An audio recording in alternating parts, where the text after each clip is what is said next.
Hey folks, Blair from Nose Creek Sport Physiotherapy. So today we're talking about shoulder stretches. So there's three key shoulder stretches we all need to work on to maintain the mobility of our shoulders. The first one is basically your tricep stretch. So that's the inferior part of your shoulder. So hand and shoulder, push that elbow back as far as you can, and then even bring your arm back to pull back a bit more if you can. You should feel a good strong stretch in your triceps here. And again, all stretches are held for 20 to 30 seconds. My general rule is with stretching is if it's tight, you do it twice for the first couple weeks, okay? The next one is your posterior capsule. So you're gonna have your elbow bent to 90 degrees, you're gonna pull your elbow across and then down slow and then pull across a little bit more. And you should feel a massive stretch back here in the back of your shoulder. Now some of you might be getting a bit of a pinch in the front, so just stay within your comfort zone on that pull across for now until that impingement reduces, okay? The other one is just a simple doorway stretch where you're gonna put your forearms up on the door frame and just lean your chest and hips through the doorway so you really open up your pecs. And while you're leaning in through the doorway, take a big breath in and then breathe out. And as you breathe out, try to lean further through that doorway to really open up your pecs, okay? And that's the anterior capsule of your shoulder.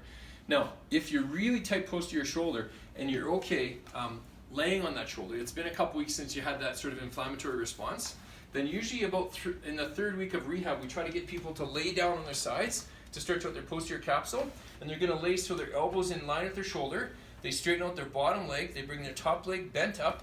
They put their foot kind of on their calf. And they're gonna rotate their trunk forward. So your shoulder should hit your hand, because this is 90 degrees, so your trunk comes forward 45. Then you literally grab just above your wrist there and pull down, okay? And you should feel a really strong stretch in the back of your shoulder. And again, you wanna hold that if you can for about 20 to 30 seconds, and then relax it.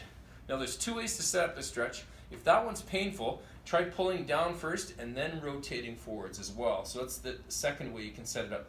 But ultimately, when you're doing that stretch, you want to feel a really strong stretch right in the back of the shoulder here. And that's where that posterior capsule is.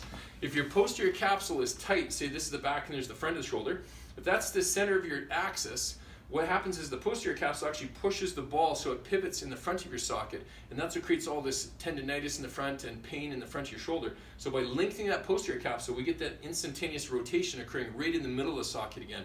And then a lot of the tendinitis goes away because we've got that nice mechanical movement occurring in the shoulder now. So make sure you're working on those stretches to maintain your mobility. All right, so take care. See you soon. Bye-bye.